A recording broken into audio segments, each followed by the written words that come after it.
Picture yourself stepping into a sparkling, sunlit car dealership on a crisp, British morning. You are greeted not by the usual barrage of paperwork or the stress of negotiation, but by the promise that you could save several £1,000s on a brand new electric car.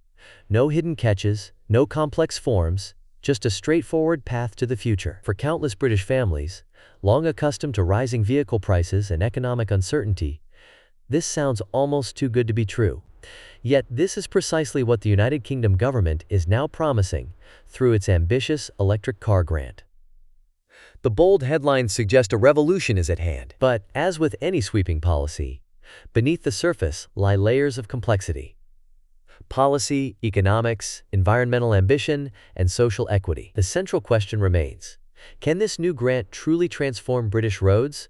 Or is it destined to become just another footnote in the country's long and winding journey toward clean mobility? Let us rewind the clock and trace how we arrived at this crucial crossroads. The United Kingdom's relationship with electric vehicles has unfolded in fits and starts, marked by bursts of enthusiasm and moments of hesitation. More than a decade ago, the government launched its first major effort to bring electric vehicles into the mainstream, the plug-in car grant. In the year 2011, at a time when fully electric cars were a rare sight on British streets, this initiative offered buyers a significant discount, up to £5,000 off the price of a new electric or plug-in hybrid vehicle. The message was clear. The government saw clean transport not just as a niche experiment, but as a vital part of the nation's future. The aim was twofold: to combat rising emissions and to establish the United Kingdom as a leader in green technology. The impact was dramatic. From the year 2011 through to the year 2022, the plug-in car grant delivered over £1,400 million in financial support. Nearly 500,000 electric and hybrid vehicles hit the roads during this period, a testament to the power of incentives to reshape consumer behavior. Early adopters, many motivated by both environmental ideals and the lure of savings, paved the way for a budding electric vehicle market. Yet over time, the grant's generosity was steadily reduced. By its final days in June of the year 2022, only the most affordable electric vehicles, those costing less than £32,000, were eligible, and the discount had shrunk to a mere £1,500. Then, in a move that surprised both the automotive world and environmentalists, the scheme was scrapped altogether by the then conservative government. The consequences were immediate and far-reaching.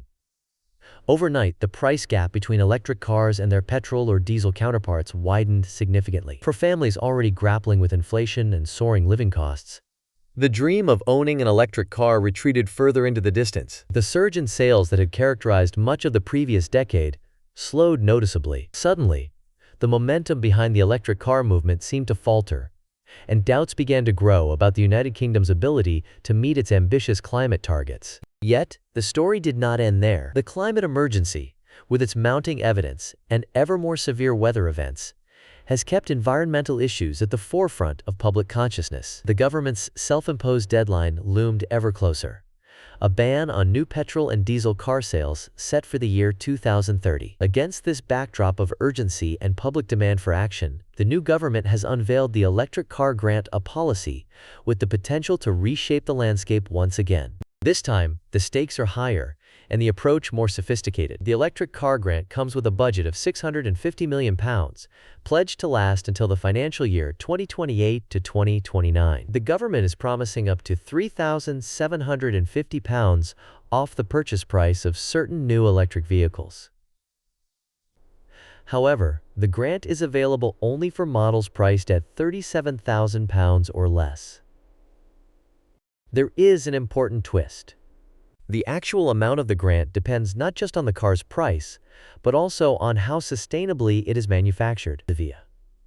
Vehicles that meet the strictest environmental standards in their production process will qualify for the full grant, while others will receive a reduced discount, potentially as low as £1,500. On paper, this all sounds like a resounding win for both consumers and the environment. But, as is often the case with government policy, the devil is in the details. Unlike the original plug-in car grant, this new scheme does not provide instant savings at the dealership.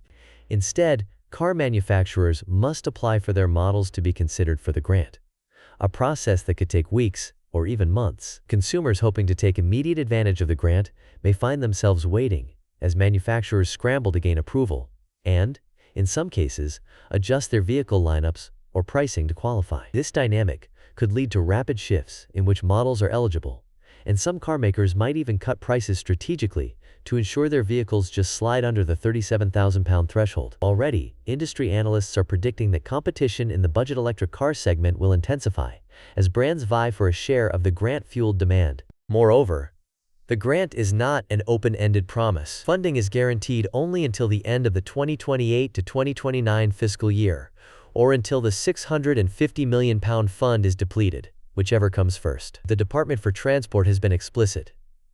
If the money runs out earlier than planned, the scheme could be terminated without warning. This introduces a sense of urgency, as buyers must be attentive and ready to act swiftly if they wish to benefit from the subsidy. It also adds an element of unpredictability to the market, as both consumers and dealers try to anticipate when the grant might end. The restrictions do not stop there. By capping eligibility at £37,000, the grant excludes higher-end electric vehicles from brands like Tesla, BMW, Mercedes, and Audi. The government's intention is clear: to focus support on the most affordable models, making electric vehicles accessible to private buyers and families, rather than leaving them as perks for corporate fleets, company car drivers, or those using salary sacrifice schemes. Still, for many households, even with the discount, the cost of a new electric vehicle remains substantial, especially at a time when interest rates are high and economic uncertainty lingers.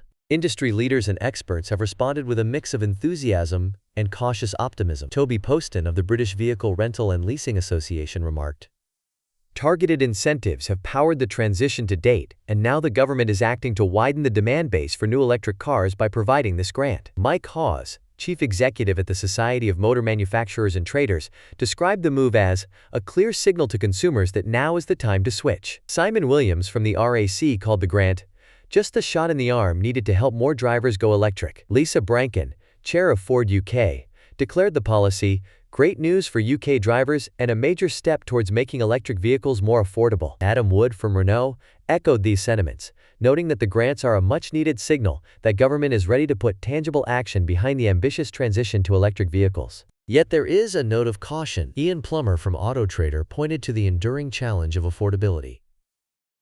Affordability has consistently been the biggest barrier to electric adoption, so it will be great to see these grants make it easier for more people to make the switch. He and others warn that unless the grant is matched by wider efforts to bring down costs and expand charging infrastructure, it may not be enough to make electric motoring truly mainstream. Let us examine the numbers.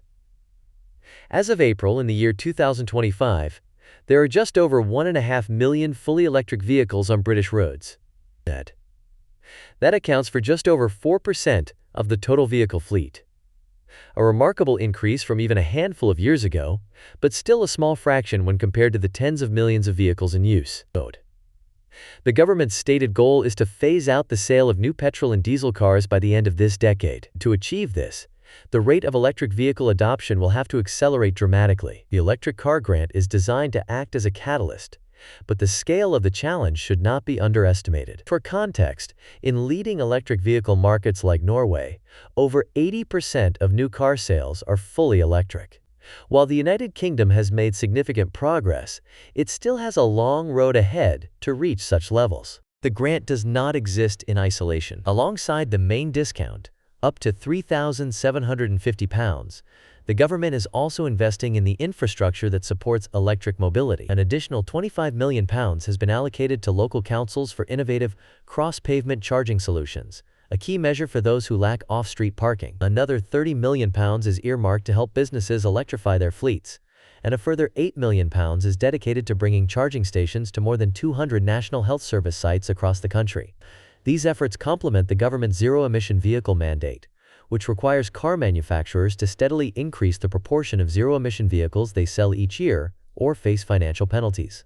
This regulatory approach is intended to create a self-sustaining market for electric vehicles, driving innovation and investment across the automotive sector. Despite these investments, infrastructure remains a significant barrier. In major cities like London, Manchester, and Birmingham, public charging networks have expanded rapidly, offering thousands of charging points and even ultra-fast chargers for busy commuters. However, in rural areas and smaller towns, progress has been patchier. For those living outside urban centers, the lack of reliable charging options can be a major deterrent to going electric. There is a risk that the benefits of the grant will flow mainly to wealthier, urban households, with access to home charging and multiple vehicles, while rural drivers and lower-income families are left behind. This could inadvertently widen existing regional and social divides, undermining the goal of a fair and inclusive transition. The United Kingdom is not alone in facing these challenges. Countries across Europe and beyond are grappling with the same issues. How to build a charging network that reaches every community, how to make electric vehicles affordable for all, and how to ensure that the transition does not leave anyone behind. For example, France and Germany have both offered substantial subsidies for electric cars, but have faced criticism for uneven access in rural areas. The lessons from abroad suggest that targeted investments in infrastructure, especially in underserved regions, are essential to achieving widespread adoption. Supply chain issues add another layer of complexity. The global race for batteries and the rare minerals they require, such as lithium, cobalt, and nickel, is heating up. With demand for electric vehicles surging worldwide, the prices of these essential materials have been volatile, sometimes spiking due to geopolitical tensions, export restrictions, or simple scarcity. If supply cannot keep pace with demand, production could slow, prices could rise, and the government's £650 million grant fund could be depleted faster than expected. There is also the risk of international competition escalating, as countries scramble to secure the resources needed for their own electric vehicle industries. Policymakers increasingly recognize that building a domestic battery industry and investing in recycling technologies are critical to long-term success and resilience. So what does all this mean for you, as a consumer? If you are considering switching to an electric vehicle, this could be a historic opportunity. But it comes with caveats. First, understand the nuances of the grant's eligibility rules.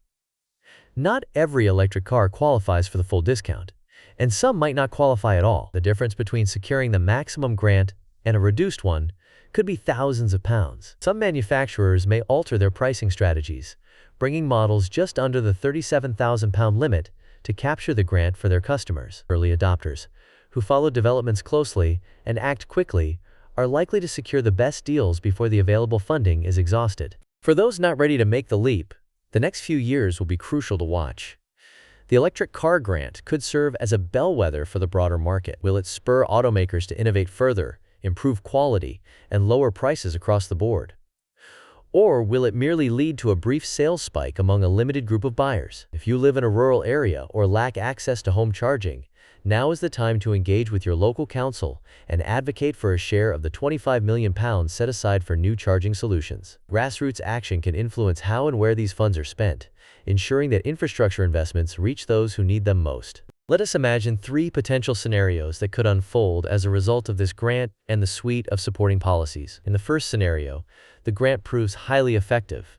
Battery costs fall, charging infrastructure expands rapidly, and government support triggers a surge in electric vehicle sales. Cleaner air, quieter neighborhoods, and real progress toward net zero emissions follow. British cities become showcases for green transport, and electric vehicles become the default choice for new car buyers well before the end of the decade. In this scenario, the United Kingdom could even export its expertise in electric mobility, supporting jobs and technological leadership on the global stage. In the second scenario, the benefits of the grant are unevenly distributed. Wealthier households, larger businesses, and those in urban areas take full advantage, while low-income families, renters, and rural communities remain on the sidelines, held back by high upfront costs or limited access to charging. The transition to electric vehicles becomes a two-speed process, accentuating social and regional inequalities. Public support for further climate action could waver, as the perception grows that the shift to electric mobility is leaving too many people behind.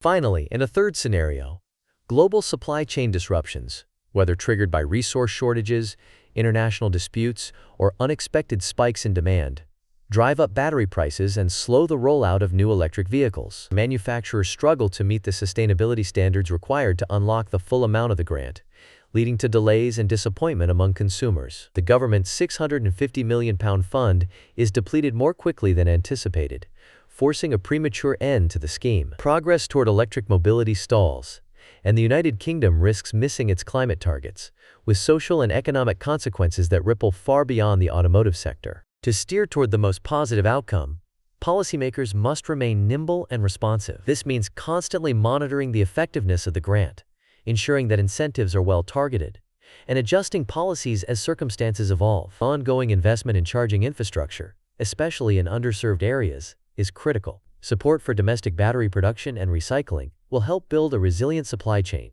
and reduce dependence on imports. Only by addressing these interconnected challenges can the United Kingdom hope to achieve a successful and equitable transition to electric vehicles. Beyond the policy and economic dimensions, a profound cultural shift is underway.